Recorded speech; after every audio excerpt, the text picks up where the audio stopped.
Escucha esto con atención. En algún lugar del Estado de México existe un rancho que durante 20 años no apareció en ningún registro oficial de este país, sin propietario, sin dirección catastral, sin nombre en ningún padrón público. Un terreno con construcción adentro, con generadores industriales, con un sistema de comunicaciones que operaba sin dejar rastro en las compañías telefónicas convencionales.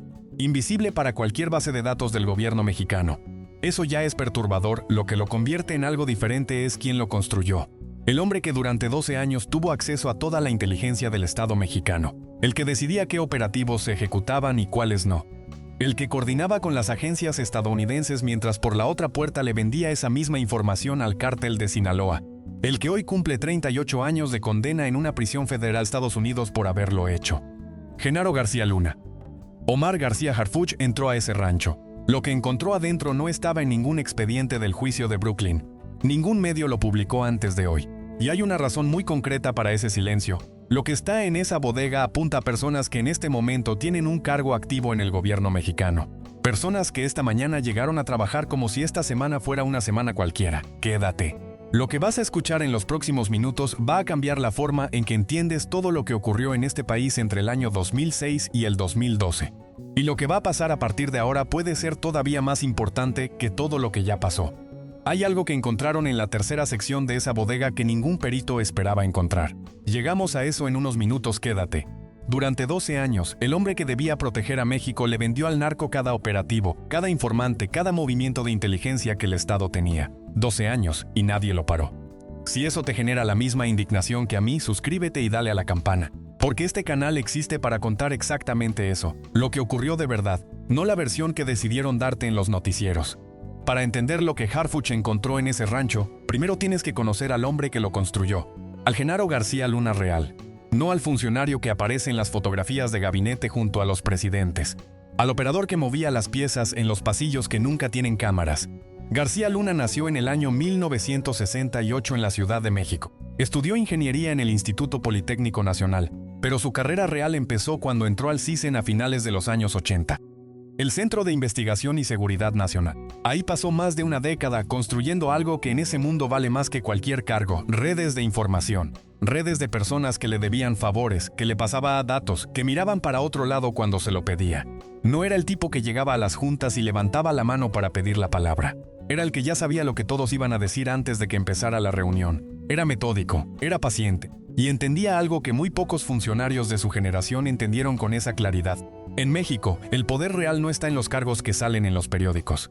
Está en saber cosas que otros no saben. Está en tener acceso a conversaciones que otras personas creen privadas. Está en guardar, con cuidado y con sistema, información sobre lo que la gente hace cuando cree que nadie está mirando. Eso es lo que construyó durante sus años en el CISEN. Y eso es exactamente lo que después convirtió en un negocio. Piénsalo un segundo. ¿Confiarías en un sistema de seguridad donde el jefe máximo estaba vendiendo información al enemigo desde el principio? Escríbeme abajo qué sientes cuando caes en la cuenta de eso. Te leo. Cuando Felipe Calderón ganó la presidencia en el año 2006, necesitaba construir autoridad muy rápido. Anunció la guerra contra el narco en su primera semana. Envió al ejército a Michoacán antes de que terminara el discurso de toma de posesión. Y necesitaba a alguien que conociera el sistema de seguridad desde adentro. Alguien que pudiera darle resultados visibles en los noticieros, capturas que llegaran a las portadas y demostraran que la guerra se estaba ganando. García Luna tenía 38 años y era exactamente ese hombre. Calderón le entregó la Secretaría de Seguridad Pública Federal, 40,000 elementos bajo su mando. Un presupuesto que en 6 años creció más del 300%. Coordinación directa con las agencias estadounidenses, el FBI y el Departamento de Justicia de Estados Unidos. Y algo que valía más que todo eso junto, acceso total al aparato de inteligencia del Estado mexicano. Eso era exactamente lo que García Luna siempre había querido. Y lo que hizo con ese acceso es lo que el juicio de Brooklyn documentó después con una precisión que resulta difícil de leer sin sentir que el estómago se cae. Según los testimonios que salieron en ese juicio, García Luna le vendió al cártel de Sinaloa exactamente lo que le habían dado para combatirlo. Avisos previos de operativos para que los líderes del cártel movieran a su gente antes de que llegaran los elementos federales. Información sobre quiénes eran los informantes del gobierno de la organización, para que los identificaran y los eliminaran. Inteligencia sobre las estructuras de los grupos rivales del cártel de Sinaloa, para que los pudieran golpear con ventaja. y protección activa. Cuando algún movimiento interno del gobierno se acercaba demasiado a las operaciones sinaloenses, García Luna lo frenaba desde adentro.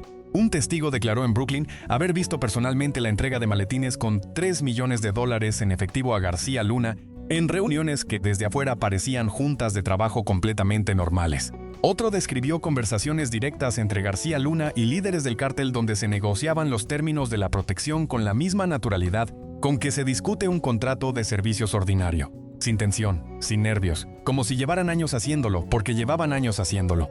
En diciembre de 2023, el Jurado Federal del Distrito Este de Nueva York lo declaró culpable de los 5 cargos que enfrentaba. Narcotráfico continuado. Participación en crimen organizado, 3 cargos relacionados con portación de armas vinculada al tráfico de drogas. El juez le impuso 38 años de prisión. García Luna tiene 56 años. Los números solo tienen una lectura posible. Pero hay una pregunta que ese juicio no resolvió. Una que los fiscales de Brooklyn plantearon y que ningún testigo, ningún documento, ninguna línea del expediente respondió de forma satisfactoria. Los peritos financieros calcularon que García Luna recibió al menos $50 millones del cártel de Sinaloa durante sus 12 años en el poder. Algunos análisis internos de la investigación llegaban al doble de esa cifra. Y de todo ese flujo de 11 años de pagos sistemáticos y regulares, en los expedientes del proceso solo hay rastro de una fracción pequeña. El resto desapareció en testaferros. En empresas fantasma constituidas en diferentes estados del país con representantes legales que no tenían ninguna conexión visible con García Luna. En cuentas en paraísos fiscales que la investigación estadounidense identificó pero no pudo repatriar completamente. Y en una propiedad que no aparecía en ningún registro. En ese rancho que durante 20 años no existió para nadie. Lo que encontraron en la segunda sección de esa bodega empieza a responder esa pregunta sobre el dinero desaparecido. Llegamos ahí en unos minutos. La existencia de ese rancho no era un secreto perfectamente sellado dentro de los círculos de seguridad mexicanos.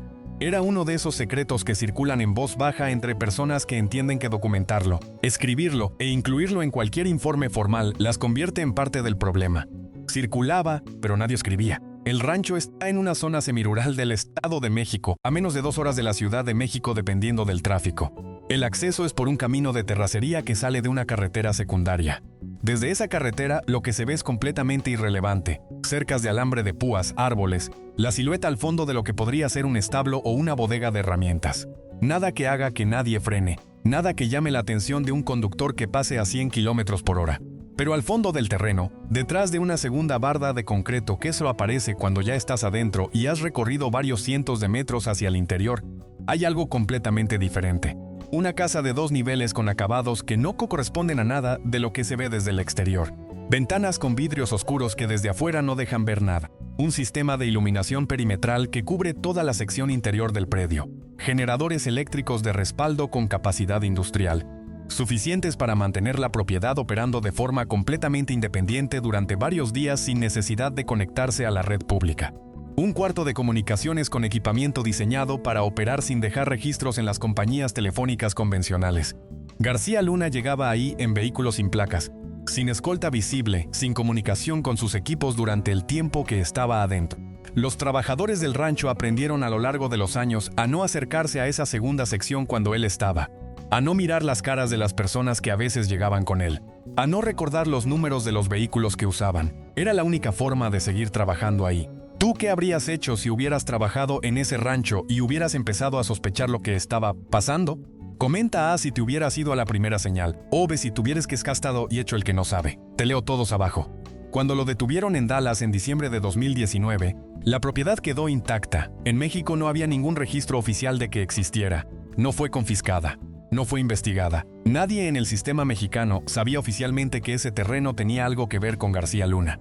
La administraba desde entonces un hombre con un negocio de transporte de carga en el Estado de México, sin antecedentes penales, sin ningún vínculo público conocido con el exsecretario. El único punto de contacto que los investigadores pudieron rastrear, después de semanas buscando en registros que en muchos casos tenían décadas de antigüedad, es que según documentos escolares, habían coincidido en la misma secundaria pública hace más de 40 años. Ese hombre vivió en el rancho desde el año 2019. Pagó los servicios, mantuvo la propiedad funcionando. Se aseguró de que los trabajadores siguieran en su lugar y siguieran haciendo lo que hacían. Y cada vez que alguien preguntó quién era el dueño del terreno, presentó documentos con sellos notariales, con folios de registro, que lo acreditaban como propietario legítimo desde hace más de 2 décadas. Documentos que, según los primeros análisis de los peritos que los revisaron esta semana, presentan inconsistencias en las fechas de expedición y en los números de serie de los folios que van a ser parte central del proceso que ahora se le abre. Todo eso terminó antes del amanecer del martes. La investigación que llevó al cateo no empezó el martes. Empezó hace meses, probablemente más de un año, cuando un equipo de analistas de la Unidad de Inteligencia Financiera comenzó a cruzar datos que en apariencia no tenían ninguna relación entre sí. Pagos de servicios públicos en una zona del Estado de México que no correspondían a ninguna propiedad registrada en el sistema catastral. Movimientos de efectivo de un negocio de transporte de carga que no correspondían al volumen de operaciones declarado por esa empresa. Una persona que en el padrón fiscal aparecía con ingresos completamente ordinarios, pero que pagaba facturas de electricidad que corresponden a instalaciones con generadores industriales. Una persona que compraba combustible en cantidades que no cuadran con un rancho ganadero del tamaño que aparecía en los documentos. Pequeñas anomalías. Datos que por separado no significan absolutamente nada. Pero cuando alguien los pone en el mismo tablero y los conecta con paciencia, empiezan a dibujar una forma. Esa forma tenía una dirección. Y esa dirección llevaba a un camino de terracería en el Estado de México. Las unidades empezaron a moverse en la madrugada del martes. Harfuch ha implementado desde que llegó a la Secretaría protocolos de silencio de radio para operativos sensibles que van más allá de lo que se hacía antes.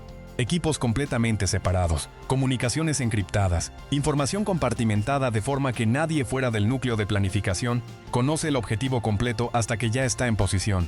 Era la única forma de garantizar que no hubiera filtración antes de que las unidades cerraran el perímetro. A las 5:47 de la mañana, unidades de la Guardia Nacional en coordinación con elementos de la UIF y agentes de la FG cerraron los 3 accesos al terreno de forma simultánea. El acceso principal por el camino de terracería. Un acceso secundario por la parte trasera del predio que no está señalizado desde ninguna carretera pública. Y el perímetro norte, que colinda con una propiedad abandonada. Los 3 cerrados en cuestión de segundos, sin que nadie dentro del rancho tuviera tiempo de reaccionar. El testaferro estaba adentro, en la casa principal, los 5 trabajadores en sus cuartos de la sección delantera del terreno. Cuando salieron a ver qué pasaba, el perímetro llevaba varios minutos cerrado. La expresión del testaferro cuando salió, según describieron después los elementos que participaron en el operativo, era la de alguien que sabía exactamente lo que estaba pasando, que en algún momento de los últimos 6 años había calculado que este día iba a llegar, que lo había calculado y que había decidido quedarse de todas formas. Los primeros 20 minutos fueron de aseguramiento del perímetro interno. Drones de reconocimiento sobrevolaron toda la superficie del predio en ese periodo. Cuando los protocolos de seguridad estuvieron completados y se confirmó que no había nadie más en el terreno, el equipo de cateo entró. El cateo duró 6 horas completas. En las primeras 2 horas, mientras los elementos revisaban las construcciones visibles de la propiedad, pasó algo que cambió el ritmo de todo lo que siguió. Uno de los elementos que revisaba la sección norte de la planta baja de la casa principal detectó una diferencia en el grosor de una de las paredes interiores. La pared desde afuera medía más de lo que mediría si fuera solo una pared.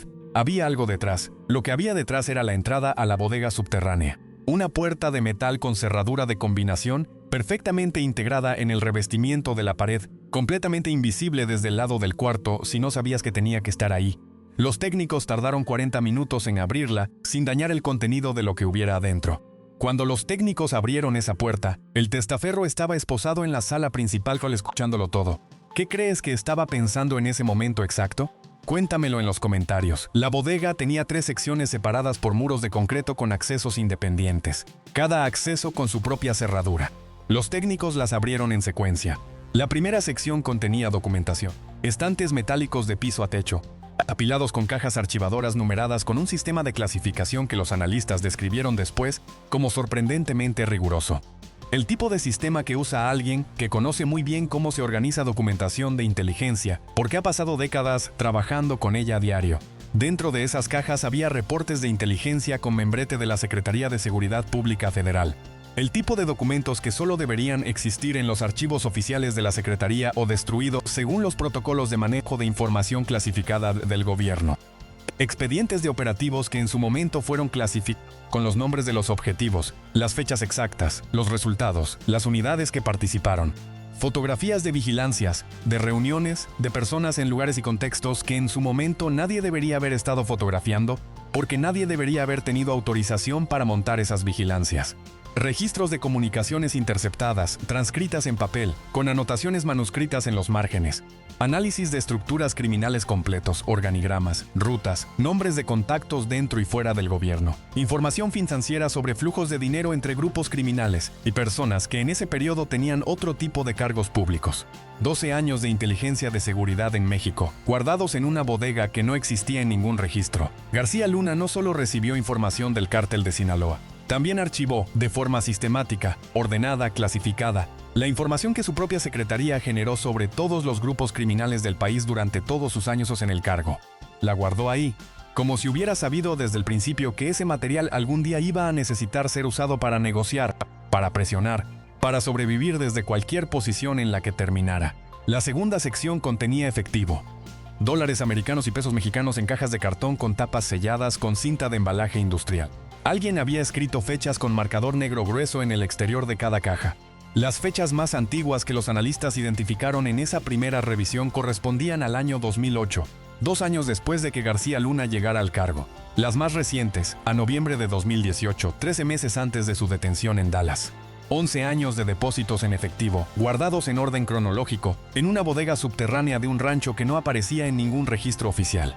Los analistas que empezaron el conteo durante el cateo calcularon en primera estimación que el monto total está en el rango de varios millones de dólares. El número exacto va a tardar días en confirmarse, porque el proceso de contar, registrar y verificar la autenticidad del efectivo decomisado sigue en curso. La tercera sección fue la que ninguno de los elementos que entraron esperaba encontrar. Equipos de comunicación de diferentes generaciones tecnológicas, algunos obsoletos, modelos de hace más de 15 años que corresponden al tipo de equipo que se usaba en operaciones de inteligencia a principios de los años 2000. Equipos que en ese periodo tenían características que los hacían atractivos para operaciones que requerían cierto nivel de anonimato en las comunicaciones. Otros equipos más recientes, con especificaciones técnicas que según los primeros análisis de los peritos no corresponden a lo que se puede adquirir en el mercado comercial. Equipos cuya procedencia va a ser parte de la investigación que ahora está en curso. Y entre ese equipamiento, guardado dentro de una caja de metal con cerradura de combinación de 6 dígitos, que los técnicos tardaron casi 1 hora en abrir sin dañar el contenido, había un servidor de almacenamiento de datos con sistema de acceso encriptado. Un servidor con marcas de uso que indican que fue utilizado regularmente hasta aproximadamente el año 2019, que llevaba años guardado en esa caja, en esa sección de la bodega, en ese rancho que no existía, y que en el momento en que los peritos lo sacaron de la caja y lo pusieron sobre la mesa de trabajo, nadie sabía todavía qué contenía porque el nivel de encripción es suficiente para que acceder a él sin destruir el contenido sea un proceso que puede tomar semanas.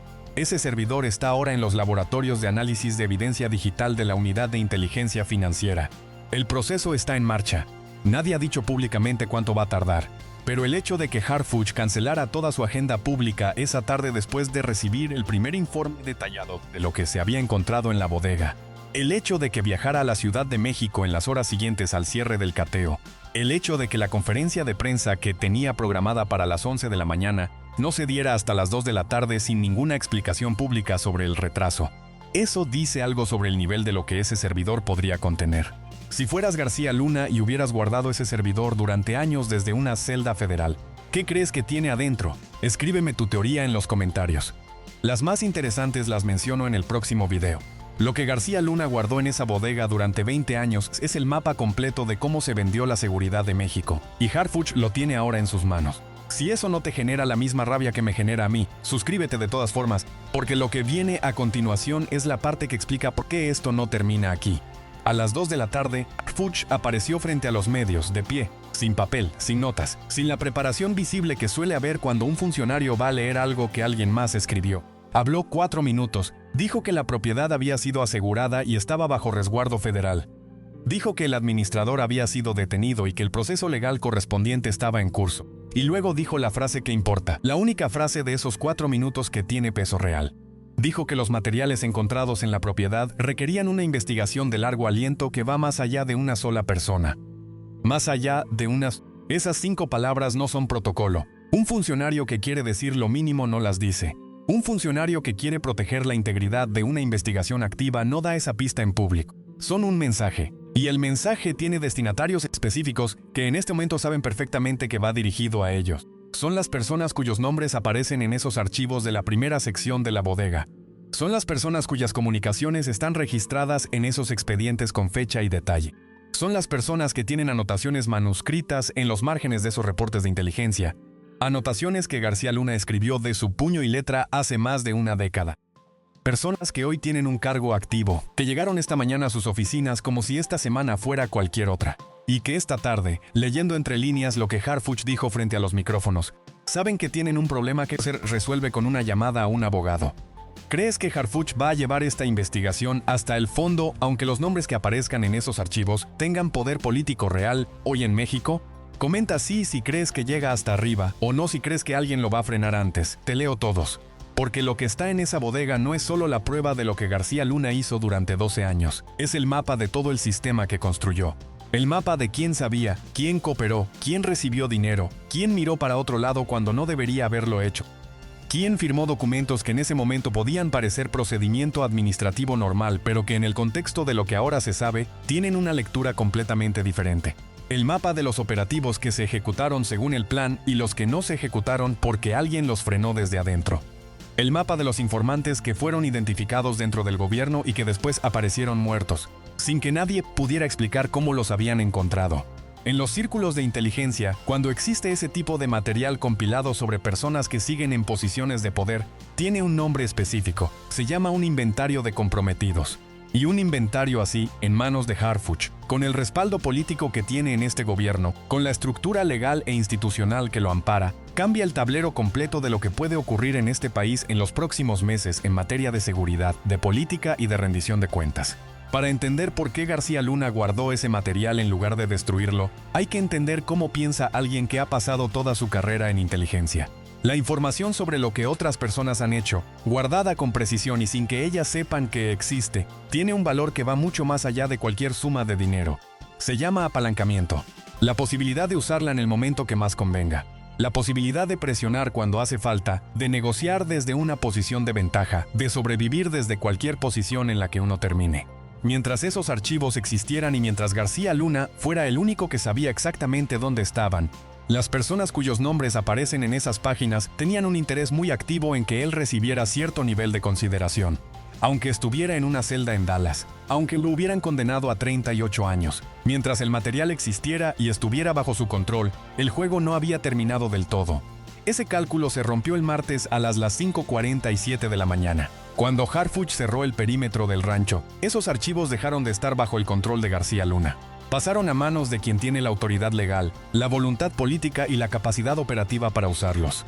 Y ese cambio de manos es lo que realmente ocurrió esta semana en ese rancho del Estado de México. Lo que sigue ahora es el proceso de análisis de lo que se encontró adentro. Un proceso que, según las primeras estimaciones de los equipos involucrados, puede tomar semanas en el caso del efectivo, que hay que contar y verificar billete por billete, meses en el caso de los archivos documentales, que hay que catalogar y cruzar con expedientes de procesos que en algunos casos llevan años cerrados, y un periodo indefinido en el caso del servidor, cuya encriptación determina cuánto tiempo va a tomar acceder al contenido sin destruirlo. Pero hay algo que ya está claro esta semana, algo que no requiere terminar el proceso de análisis para saber que es verdad. García Luna construyó esa bodega porque sabía que lo que estaba haciendo iba a necesitar algún día ser protegido, explicado o negociado. Y el tipo de valor que tiene lo que guardó adentro puede cambiar carreras, reputaciones y libertades. Ese es el peso de lo que Harfuch tiene ahora en sus manos. Y ese es el peso que explica por qué la frase de esas 5 palabras que dijo a las 2 de la tarde generó en las horas siguientes el tipo de silencio que en México suele preceder a algo importante. ¿Crees que hay personas en el gobierno mexicano actual que aparecen en esos archivos de García Luna? Comenta A si crees que los comprometidos son solo del gobierno de Calderón, o B si crees que llega hasta administraciones posteriores. Quiero leer sus respuestas.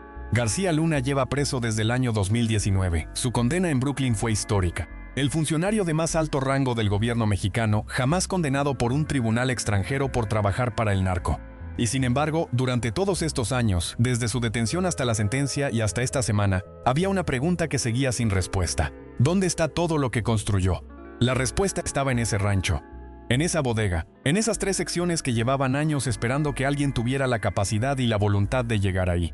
García Luna, con toda su formación en inteligencia, con todos sus años construyendo redes de información y anticipando amenazas, Con toda su capacidad para prever escenarios adversos, cometió el mismo error que cometen casi todos los que acumulan demasiado poder durante demasiado tiempo. Creyó que el sistema que él había construido era tan sólido, tan profundo, tan bien anclado en las estructuras del Estado mexicano, que ningún sucesor podría desmontarlo.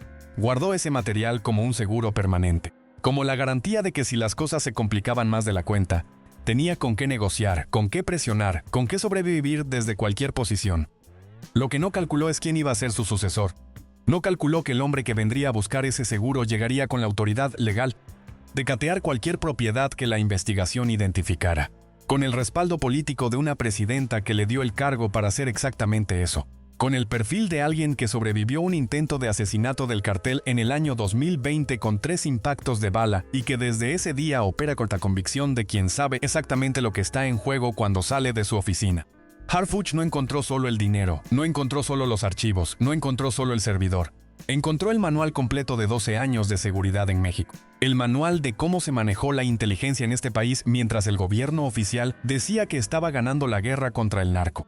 Y ese manual tiene páginas que van a ser extremadamente incómodas para personas que llevan años construyendo una versión de esa historia que no coincide con lo que dice ese manual.